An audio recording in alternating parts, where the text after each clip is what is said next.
Salut à tous, aujourd'hui nous allons étudier un sujet crucial, l'utilisation des ING en anglais. Je vous rassure, suivez-moi jusqu'à la fin, je vais très bien vous expliquer en détail et aujourd'hui vous allez comprendre cette leçon comme jamais. Alors, let's go. À quoi servent les ING anglais? Les ING anglais est utilisé pour les gérondifs anglais, appelés gerund, et à ne pas confondre avec les gérondifs français. En marchant, en faisant, en travaillant, ça c'est les français, c'est les gérondifs français. Et pour le participe présent anglais. Ainsi, les gerunds et les participes présents anglais sont appelés formes à ing. Cependant, il y a des différences entre les deux. Les ing est surtout utilisé pour les activités. Exemple 1. ing est utilisé comme sujet d'une phrase. Utilisé comme sujet d'une phrase, par exemple, Flying makes me nervous. Flying makes me nervous. Flying makes me nervous. Voler me rend nerveux. Voler me rend nerveux. Ici, flying est sujet de cette phrase. OK? Le verbe to fly, ça contient les ing. OK? Flying makes me nervous. Donc, voler me rend nerveux. 2. Eating fast food is bad for your health. Eating fast food is bad for your health. Eating fast food is bad for your health. Manger la nourriture rapide est mauvaise pour votre santé. Manger la nourriture rapide est mauvaise pour votre santé. Vous voyez, le verbe to eat contient les ing. Donc, eating, c'est le sujet de cette phrase. Eating fast food is bad for your health. Donc, ici, les ing est utilisé comme sujet d'une phrase. OK? Deuxièmement, les ing est utilisé comme complément du verbe. Comme complément du verbe, par exemple, He likes playing soccer. He likes playing soccer. He likes playing soccer. Il aime jouer au football. OK? Playing est le complément de verbe to like. Ouais? Et le complément de verbe to like. He likes playing. He likes playing. Donc, playing est le complément de ce verbe to like. He likes playing soccer. Donc, il aime jouer. Vous voyez? Il aime jouer au football. Vous voyez? Donc, ici, le ing est utilisé comme complément.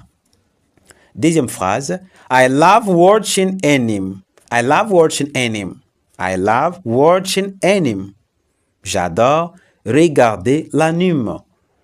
J'adore regarder l'anime. I love watching anime. Ici, le verbe to watch comprend les ing. Alors, watching est le complément de verbe to love. I love watching. Vous voyez? I love watching. Donc, watching, le verbe là contient les ing. OK? Et ils servent au verbe to love comme complément.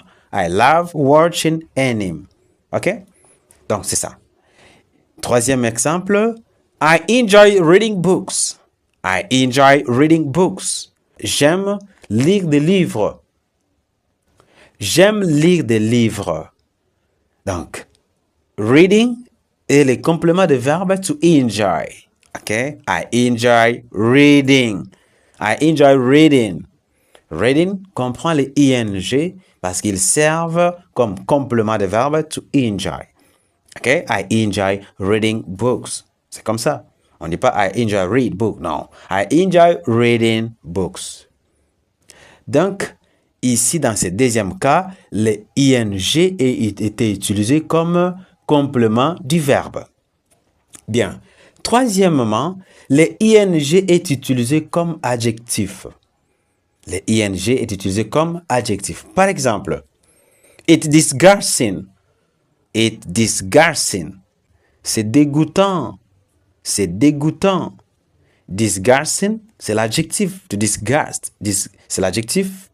dégoûté. Mais ça contient les ing. C'est dégoûtant. OK? It's disgusting. C'est dégoûtant. Exemple. Deuxième exemple. This TV program is interesting. This TV program is interesting. This TV program is interesting. Ce programme de télévision est intéressant. Ce programme de télévision est intéressant. Interesting, c'est un adjectif. Ça comprend ing. Interesting est employé avec les ing en tant qu'adjectif. OK? Donc, dans cet exemple, dans ces cas, le ing est utilisé dans ces contextes comme adjectif. OK? Le ing est utilisé comme adjectif. It's disgusting, c'est dégoûtant. This TV program is interesting. Is interesting. Ce programme de télévision est intéressant. OK? J'espère que c'est clair, vous comprenez, non? Bien. It's discouraging. C'est décourageant. It's discouraging. C'est décourageant. To discourage, c'est le verbe. Discouraging, c'est l'adjectif qui contient les ing. OK? Ici, le ing est utilisé comme adjectif. N'oubliez pas, c'est là. It's discouraging, c'est décourageant. She's boring. She's boring. Elle est ennuyante. She's boring. Elle est ennuyante. Boring contient le ing, OK? Qui est l'adjectif. OK? Qui est l'adjectif. She's boring. Elle est ennuyante. Elle est ennuyante. My job is tiring. My job is tiring. Mon travail est fatigant. My job is tiring. Mon travail est fatigant. Toujours.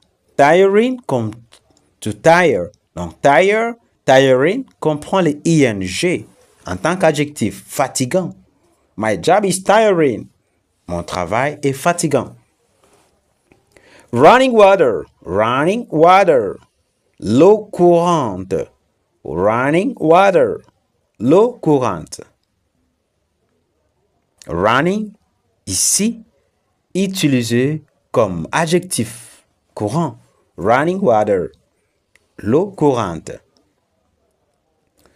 Quatrièmement, le ing est utilisé comme un nom. Le ing est utilisé comme un nom.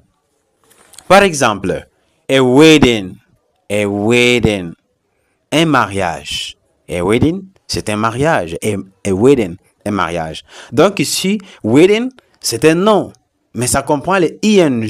Cela ne veut pas dire que c'est un gérondif ou c'est un participe présent. Non. C'est ici, le ing est utilisé comme un nom. A wedding, un mariage. A painting, une peinture. A painting. OK? C'est un nom. C'est facile, non?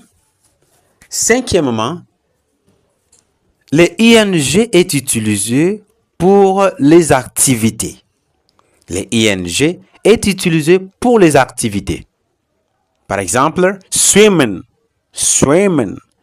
Swimming, c'est la natation. OK? C'est la natation. Ce sont des activités. Surfing, les surf. Les surf. Surfing, les surf. Fishing, la pêche. Fishing. Fishing, la pêche. Skateboarding. Skateboarding.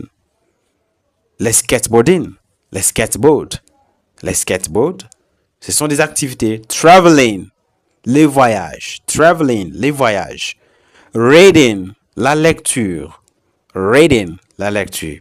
Vous voyez qu'ici, cinquième point, nous utilisons les ing pour parler des activités. Swimming, surfing, fishing, skateboarding, traveling, reading. Vous voyez? Donc, tout cela, ça contient les ing en tant qu'activité. OK? J'espère que c'est clair. OK. S'il y a des questions, n'oubliez pas de mettre ça en commentaire. Vous avez des questions à poser? Posez vos questions en commentaire et nous allons vous répondre. Et n'oubliez pas de vous abonner pour ne pas rater d'autres leçons. Ça, c'est la première partie. Et il y a aussi la deuxième partie et la troisième partie de cette leçon ING. N'oubliez jamais cela. Bien.